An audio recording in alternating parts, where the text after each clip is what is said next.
Welcome to the Getting Creative with the Future of Peer Review session. We've got three excellent speakers and Kaveh here with us today. They're each going to give us a 5-minute pitch about their vision for the future of peer review, like what might peer review look like in 30 years' time. At the end of each one, do the accept major revisions, minor revisions thing. I'm John from ScienceOpen. This is Kaveh from River Valley Tech. We've got Carolina from Authorea, Alexander from PaperHive, and John, who we all know from Overleaf. So I think Kaveh is going to kick things off. Go for it. Well, I'm going to be rejected after that introduction. Sure. I hope so. Let's see this. So, I'm going to propose a new model for communicating research. What are the problems right now in scholarly publishing? The paper is the sole currency of academic recognition. A researcher has to make their research paper-shaped, as it were, to get published. So you have to get the references, the tables, the figures, etc. All of this takes time. Then it has to be peer reviewed, proofread, auto-corrections have to be made, typeset, etc. So typically it takes a year from the time you discover something until other people hear about it. Problems: plagiarization, misconduct. 1 in 3 researchers admit to questionable practice to get published. There's been a 10-fold increase in retraction in 10 years. There's so much pressure to publish that a lot of papers are now purchased. China, for example, Middle East, there was a report recently that 10% of papers or theses in Iran are purchased. I'm from Iran, so we're good at something. Pretty good. Catch up. Gender bias. Generally, there's bias. Now, my good friend, the wonderful Cassidy Sugimoto, has shown that there is gender bias, whether you like it or not. Even if you try not to be biased, there is such a thing. Early career researchers, they talk about retribution if they give a bad review. These are not good things. Attribution. You get a list of 10 authors in a wonderful paper. Who did what? Who contributed most? Who did which part? Who did experiment? We have no idea, we'll never know. Research is non-inclusive in that papers are not really very readable if you're not a specialist. And of course outsiders can't even take part in research. You have to be in university. So here's we've seen about, the people have talked about this rather. There's a site called Stack Exchange. You might want to look at it. So what I'm proposing is loosely based on this. And this is test.stackexchange, something I look at from time to time. If you zoom in a little bit, programmers go into Stack Exchange to ask questions and get replies. So for example, a guy at the top, this is Lucas. I think you can see it, yeah. So Lucas has asked a question 4 hours ago. This is just a screen grab I got yesterday. Ibo has come in and edited 4 hours ago. Yeah? Let's have a look at what the editing was done. So Ibo came in and said, yeah, I understand your question, but if you rephrase it like this, it sounds better. Why is Ibo doing this? We don't know who Ibo is. But they jump in and do this. They get points. People uprate them. Right? They say, oh, thanks, that's a good edit. That's all they do. They get points. So later on, someone has come in. This can go on. People can give a lot of answers. There's a conversation going on. This is Igor. Actually, he's a legend, Enrico Gregory. He's Italian. He has given 13,000 replies on this site, and he has asked 0 questions. Right? I don't know how he does it. I know him well. He's a great guy. Why is he doing this? He's just getting recognition from his peers. Now, you can be anonymous if you want. You can be Ibo, I don't know who Ibo is, or you can say, yeah, I'm Enrico Gregory. It's up to you. There's a strict code of conduct. on Stack Exchange, and that it's sort of anarchic, so it's self-policed. Reputation is built on your contribution, so you have to build your reputation. I can't edit from day one, that's not right. Once you get to a certain level, you've got 2,000 points, reputation, you can edit, or you can suggest edits, right? So you slowly build up your reputation there. And you can vote up or down. I put a question up recently, after a long, long time. I got -1, actually I got voted down. You're not the only one who votes me down, other people do too. That's because I didn't say which particular program I was looking at, and I wasted people's time. You mustn't waste people's time. Right? So it's a wonderful system. So let us just imagine, coming back to scholarly publication or communication. Let's say there is some field, electromicrobiology, which I'm sure doesn't exist. But supposing there's a site there you go to, and just suppose a significant number of electromicrobiologists are members and go there, it's like a social site. You can be anonymous, but of course unique ID. So you can gain thousands of points, but no one knows who you are. Any kind of contribution. If you have a lab observation, you say, I found this. Theory, data, question, hypothesis, whatever you want can go there. This is converting from Keynote to PowerPoint, I'm sorry, this shouldn't be overlapping. But then you can vote for, just assuming, I put up say, I found this in the lab, what do you think, guys? Let's assume people can vote, my peers can vote for me, but in a granular way. So you can say, this is the original idea, great, or down. I can't even read this. Data quality, yeah, good. Data analysis, visualization. Supposing I put some data up, someone else comes along and says, I've got a great data visualization program. How about this? Right? Everyone is contributing, and people are voting for each other. So you copy editing. Someone comes in and copy edits it. Bibliography. Then at some point, somebody can come and say, I'm going to write this up. I'm a journalist. I love writing. You write a story. Any publisher then, open or subscription, can publish this. Publishers can usually scout. They can look at the site and say, this is a good story. I'm going to write this up. It's not a paper now. It's a narrative. It's a story. It's been fully peer-reviewed, better peer-reviewed than any other, because right from the start it's been peer-reviewed. And every contributor can be automatically accredited. The system can keep track of who is what. We have the technology. So the advantage is, research moves fast. There's no bias. You don't know if there's a man or a woman, or a dog, as they say on the internet. It can be a dog. I can be black or white or disabled. It doesn't matter. It's the contribution I made. There's no bias. We all do what we're good at and what we like. There's no plagiarization because everything would have been caught. There's no retractions. There's no papers to retract. Anyone can contribute. Anyone from any country. A schoolboy can, or girl can contribute.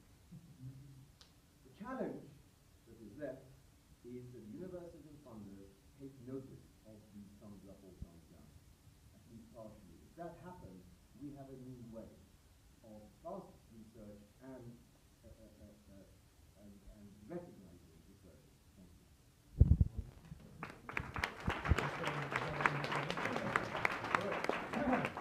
So what do you all think of Cave Exchange? Accept, reject?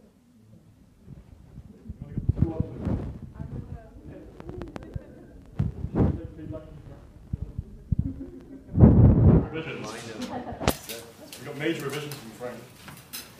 We're good friends. I think that's that's what he just doesn't want you to be children.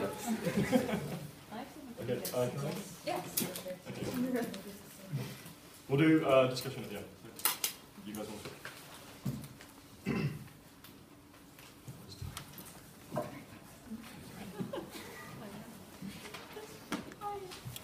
Hi everyone.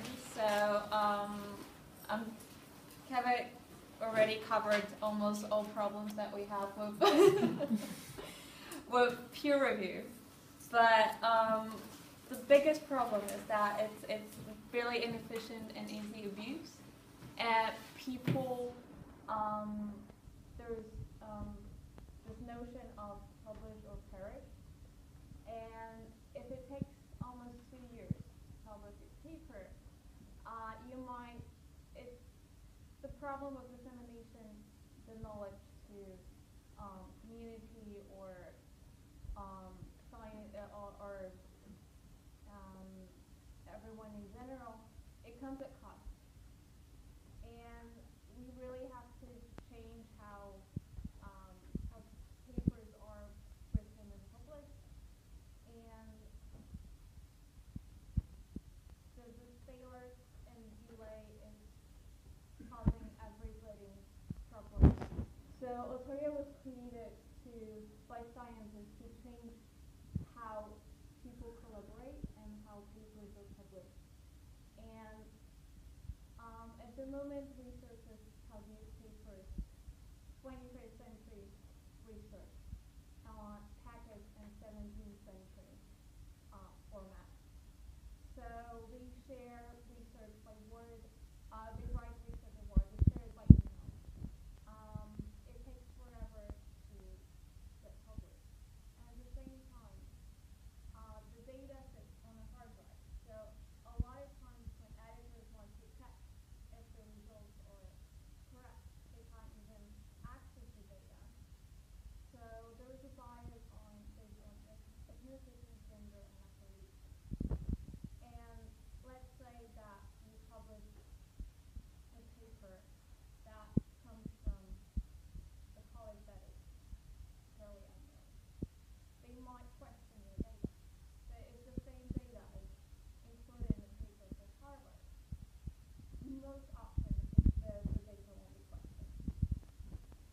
So what we came up with is a platform that enables people to publish and open. And you have a possibility to include data and code behind a paper. And at the moment, people are already using it. So they submit a paper to a major journal. And editors it's linked back to Authorea. So editors can go back and check the data and code behind the paper and verify if the results add up. It's actually linked to IPython notebooks, so you can go back, download the data ecosystem, and check if it's correct and if it works. At the same time, authors of the paper, they can open it up to the public. They can post a preprint or open up the paper they wrote on Authorea. So everybody can come to the paper and comment on certain things. They can add edits, and the process is much faster because you have really anybody who can come and say, okay, this doesn't work, because science is fluid and it always changes. So if you have papers behind a wall that takes 2 years to get published, your results might be obsolete in 2 years. So it increases collaboration. It helps people to actually accelerate knowledge and science at the same time. And another thing that we're working on, we want to enable everybody to decide if they want to publish in a major journal or if they want to disseminate knowledge. When the research is done, they can create groups. So just invite people from their field to review their paper in a closed environment together with editors. Or they can open it up and share it on Twitter, on a blog, on any social media, and invite the whole public to come and see their research, check their data, and really add to the research and work together to get to make breakthrough and really help science to move forward faster. Because nowadays it's slow and inefficient, and we're not collaborating together. Yeah.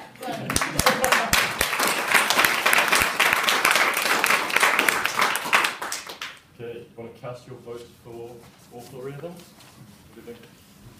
What's the general feel? Ooh. Ooh.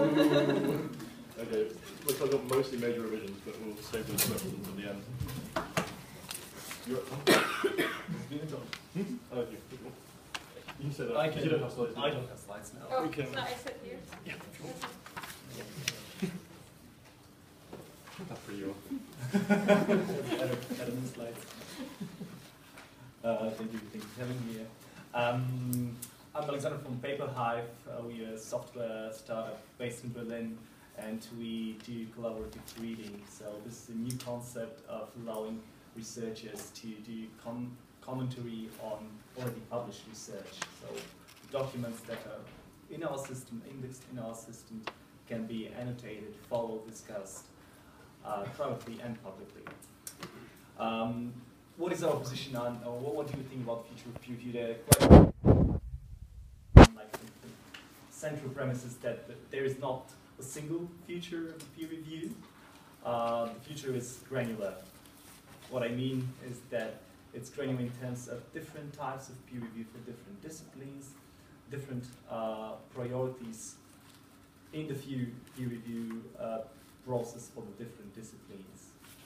While, say, for a very interesting publisher that we're working with, called Language Science Press, while for them, an interesting concept of community proofreading or post-publication peer review is the solution, where the entire community of a few dozen linguists just sits together in front of their computers and collaboratively say if something is wrong, both in terms of grammar and in terms of content. And while this works for them, and this is definitely the future, probably the entire linguistics science, then this will definitely not be the case for, say, biomedical sciences. While the first process is, or the first approach is crowdsourced and inclusive and very open, the second one, which is, say, for biomedicine, where probably the stakes of putting something out, research document out there, which bears some risks, say health issues, health risks, then there we cannot just rely on, well, put it out there first and look what happens. There we will need a combination of different peer review well, approaches in the same time. The future of peer review, as I said, is granular, and something that is missed right now is a type of peer review education. This is not necessarily an integral part of the education or the work of PhD students. Here and there are incredible professors who ask their PhD students to peer review documents, but this is still not an integral part for most of the disciplines. And we believe that this is allowing young researchers or young future researchers to do a lot of peer review, to do a lot of experiments in already published content. This is a way to move on. This is also one of the possible solutions to the ever-growing amount of content being published. Obviously, we have something like 2 million new articles, at least in the STM sciences, published each year. This is already a lot. It cannot be easily curated.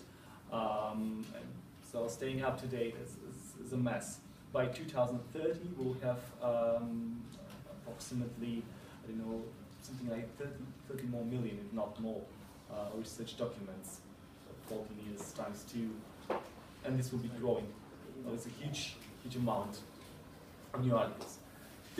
One of the ways to peer review it is obviously not just relying on some researchers who will magically get working days of 48 hours, but obviously doing it in a more crowdsourced manner, relying on great young researchers who just, by say, reading collaboratively, by say, reading critically in the process of their own research,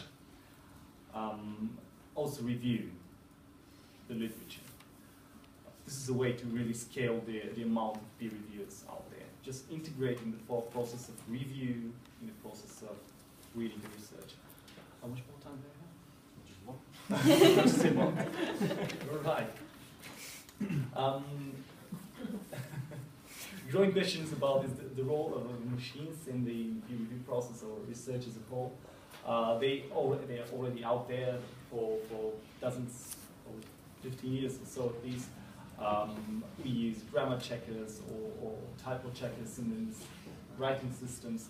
This is already some sort of incredible technology helping us write correctly.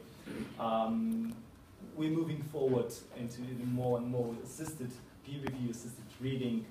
As far as the assisted peer review goes, we will soon not only have this and say systems to review if something has been plagiarized or not. We'll have also statistics and mathematics checkers.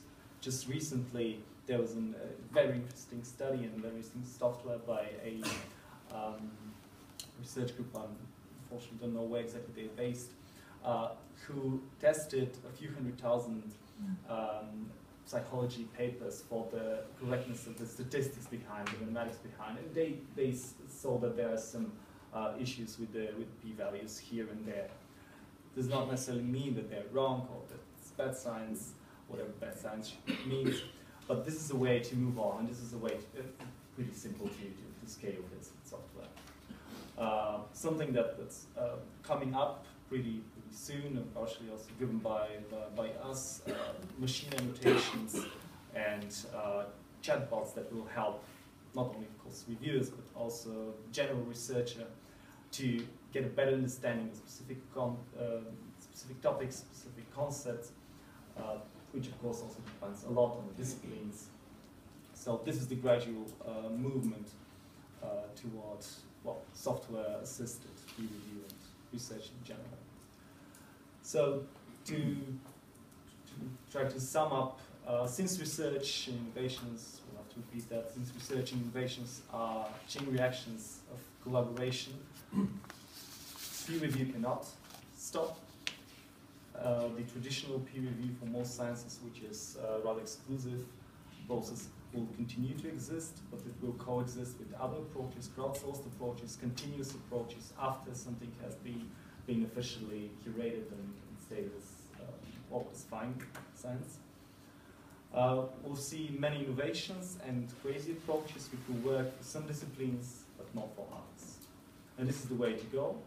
The way to go is also to integrate peer review practices in the massive work of young researchers in the process of reading and writing. Thank you very much.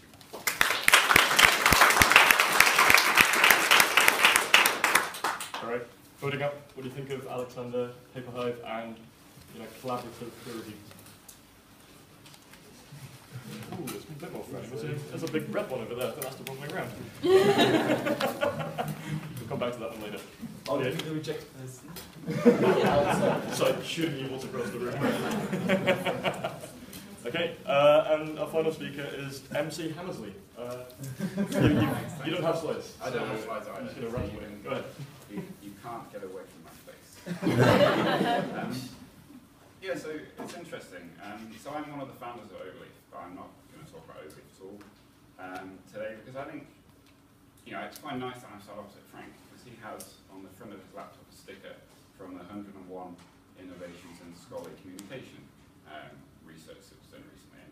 And 101 innovations, and that's 101 different systems, and there are many more out there, and many more different systems, and new ones coming out all the time, new and innovative systems to write papers, to publish papers, to share data, to do all these types of things. And I think one of the challenges we face is that A, it's very hard to learn lots of new systems, and B, it's quite hard in many cases to transfer information between them. So we end up with a lot of siloed information, a lot of information that is in system or one place but can't easily be transferred.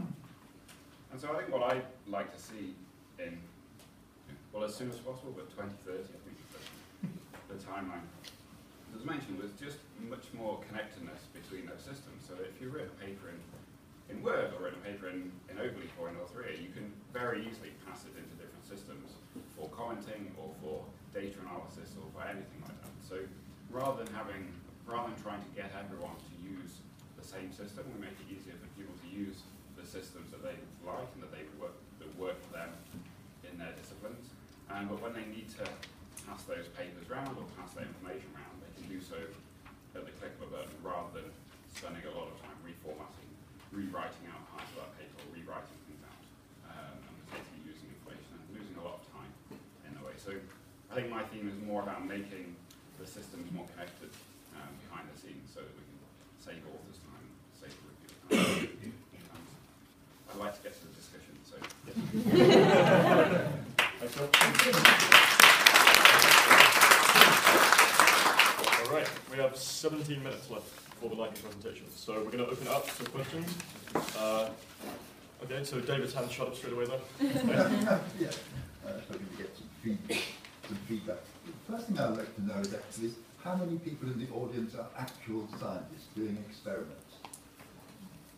Oh, quite So about third. third, yeah, that's not too bad. The trouble is, this thing seems to be dominated by publishers, and publishers are the problem in my view. Hands up if you're a publisher. Oh, he's sitting over there. The only thing that I can think of that's going to work is open access and post-publication peer review. And open access costs about $50 per paper to put it on a server.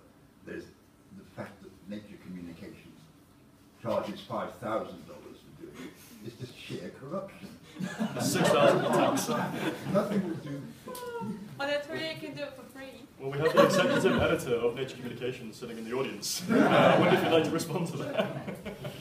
So. Oh yeah, we'll save your backlash. Okay. I mean, nothing would be better for science than the demise of Nature Publishing Group and Elsevier.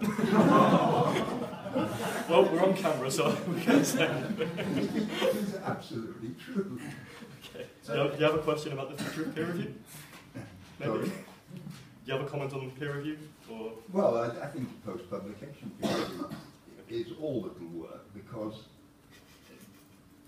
hang on.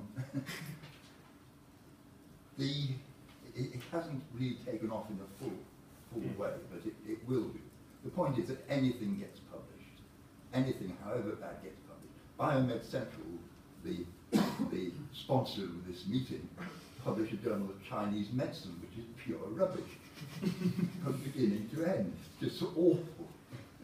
I actually went out to the office and their invitation some time ago, but they still publish it, and it's still as bad as ever. It's been retracted, so I believe. So Sorry? it's been retracted, I think. No, I looked it up the other day. Oh, goodness. Chinese medicine, and they had some absolute nonsense about green tea. Yeah. Green tea's lovely.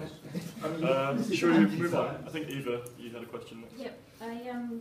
I had my green paddle up for a Kaveh suggestion because I think it covered so many things and it has so many solutions. But I think, like, not knowing why Frank had his revision paddle up, I did actually have some comments on it, and this actually brings me back to what peer review is for, because I said accept because this will work, but at the same time I do have suggestions and I didn't feel like that would diminish it. But one of the things I noticed was, how are you going to prevent people from creating multiple accounts and pretending to be their own colleagues, and or even logging into other people's accounts? Stephanie's got the same answer as me. So. I would recommend Orchid as a... This is on Science Open. This is what we built, and we said you have to use your Orchid always to have as a... But the problem with that is then you're not anonymous, right? With Orchid, you know who the person is. Now, there are, I don't know the answer to that, but certainly on, say, Stack Exchange, right, You can have multiple accounts. Each of those accounts has to build up their own reputation. It's very difficult for you to build up a reputation of 3 or 4 people, right? You can't do anything until you're somebody there, until you're known, until you've made 2,000 points, until people. It's very difficult to actually game that. You can try, but it's far more difficult than gaming right now with the present system. So that's the beauty. Stack exchanges. That's what gives me confidence. It really works now. It really is working. It's becomes sustainable. Yeah, and people, if you want to go and if you are finding it, you want to program in Java, say, now there's a jobs area, and you say, yeah, this guy's got 50,000 reputations. Let's take this person, whoever they are. Okay. Ask a question. There seems to be so many great tools to advance science in whatever direction you think it should go. However, I have a feeling that scientists lack both time and sometimes even interest to actually educate themselves about these tools. Do you think anything can be done with that? Because I believe developing new things is not really useful until you can make people use them. I've talked a lot. I think it can be done together with universities. So you work with universities to disseminate and educate researchers. So you find something that works for both worlds. Because I completely understand people are not willing to learn and then they're going to stick with the old tools, but if you really work together with them, it's easier to find tools that they'll use in the future. Anna, would you like to jump in? To answer that, yeah, I provide training on peer review and also on how to write a paper. And there was one time when an institute wanted to do one course on how to write a paper and another one on how to be a peer reviewer. Nobody applied to the peer reviewer course. They didn't want to do it. They all applied for how to write a paper course, so they cancelled it and asked me to put a little bit in. So that's an example of me. They can put on as many courses as they like, but the scientists have to turn up. Yeah. And that's made it compulsory. So you can't have a course on how to be a peer reviewer. You've got to understand the subject. That's what you need for a peer reviewer. And most peer reviewers don't understand it very well. How many people can define a p-value? I'd like to do that. You can, because I always read your stuff about p-value. Seriously. I follow you. You have Carvey following you around. My point is, okay, so there maybe is an incentivization problem. I mean, we said earlier it was publish or perish. Should it be peer review or perish? And how do you move towards that? With all the other systems that were described, how do we preserve confidentiality? Because I think one of the things that you always worried about, the system that Carver mentioned, how do you make sure that an idea is properly preserved, its confidentiality, and with all those number of people here. Why would you want it to be confidential? Is it because it might be a patent or something like that? Well, or the research idea, because one of your rivals might get in and pick up your ideas that you're putting there. Well, there's no, but it's open. But you can see, everyone can see that you are the first person to put that up there. There's no, everyone can see that. So actually, this is my idea is to actually exactly to circumvent that you can't be scooped. Okay. Yeah.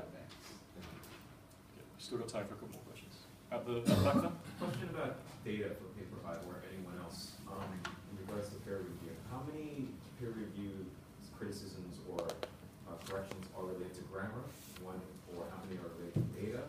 How many are related to? I'm just curious about those things, so we can know what peer review is actually serving. You know what I mean? It depends on the community. So say for the linguistics guys, I mentioned this use case, it's obviously, this is their content, grammar, and this is actually what they're doing. So it's a massive amount. I can unfortunately not tell you a lot about this. Same mathematics, a completely different scientific field.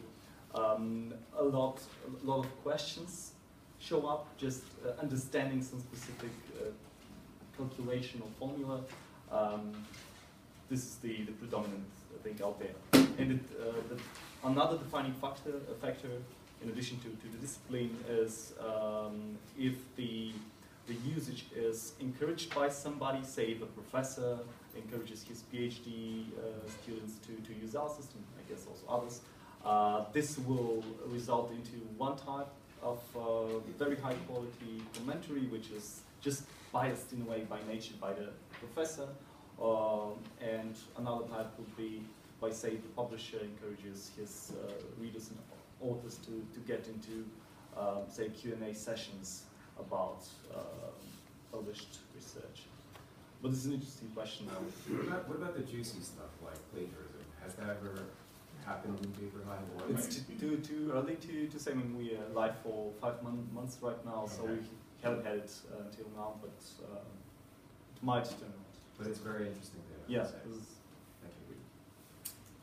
So it's somewhat related. We have a system right now in place, which is a system of peer review. And we have a lot of ideas to improve it, and we're putting the pressure on scientists to start using these ideas.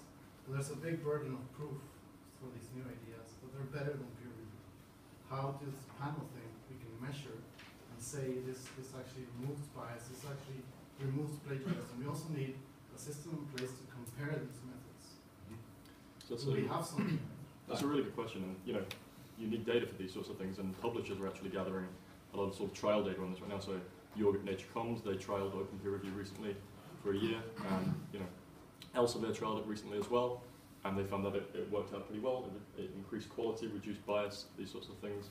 So there's preliminary data on a lot of these things right now, but that doesn't mean that we should implement these things across the board yet. Be careful of that. I'd say whatever comes, new system, can't be worse than it is. What are we doing now? It takes, in some fields, it takes weeks to find a peer reviewer who is willing to peer review, because they couldn't be asked, forgive my language, because they're doing other things. They're doing peer review because they have to, because they feel guilty, they don't get paid for it, they don't get recognition, they're anonymous. And we've got these papers being retracted. It's a horrendous system we have now. Sorry. I agree. I think Björn wants to comment. I just have a question. So you mentioned the unit for the scientist is the paper, and then you mentioned all these up and down rules and stack exchange. Yes. So my question is not more the unit of scientist, the citation, and are these not in some ways could be considered as up and down? Is there a way of leverage that and to change it and not think about papers itself? We do. So like peer reviews, if they're published, they could get citation, they could get like credit, right? That's what these answers are on Stack Exchange. So I mean there is a way of translating the language of Stack Exchange to the paper publishing. My view is I'd like to. My business is typesetting. I get all my money from typesetting journal papers. I want to see the end of journals and the end of papers, right? Papers. The word paper, guys, that's something. It's 351 years old, and we still call it I almost said the F word. A flippin' paper. That is old-fashioned. We can write. I love narrative. I love beautiful typography. I go to typography conferences.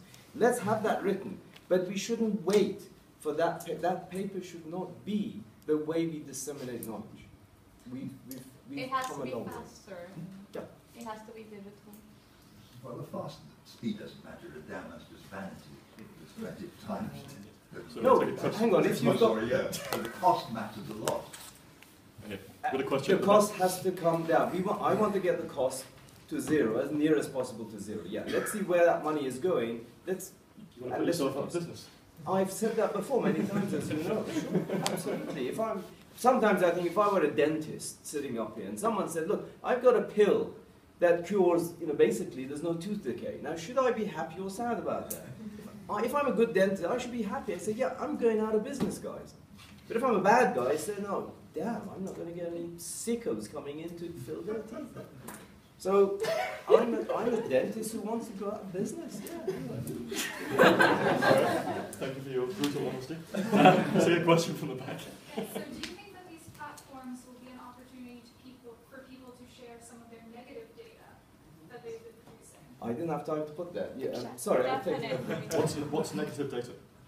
So it doesn't exist. Negative results, you mean? Negative results. Doesn't exist. Right and wrong. Negative is subjective. Negative result. You should always publish. I did this, I tried this, it didn't work, here's the proof it doesn't work. So someone else doesn't try it again. Right now, you can't publish because the famous journals don't want to say, oh, I tried this, didn't work. No.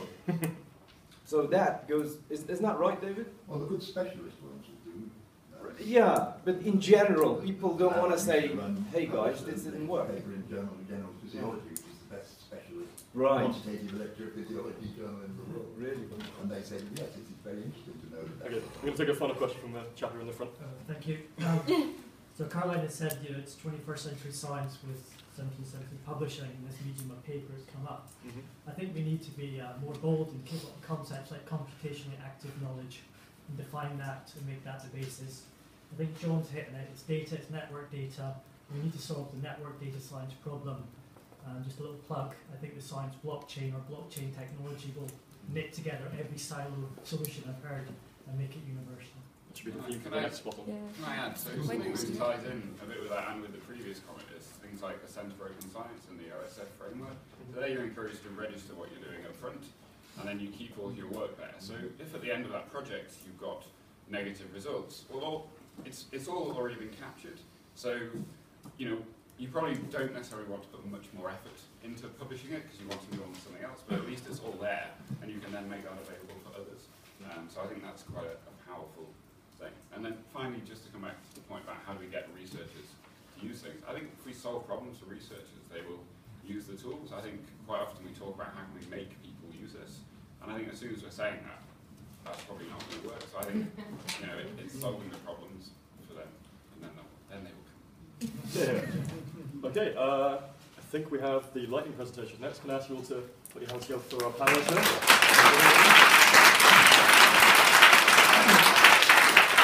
Thank you all for questions. The next session's in the main auditorium. So, see you there.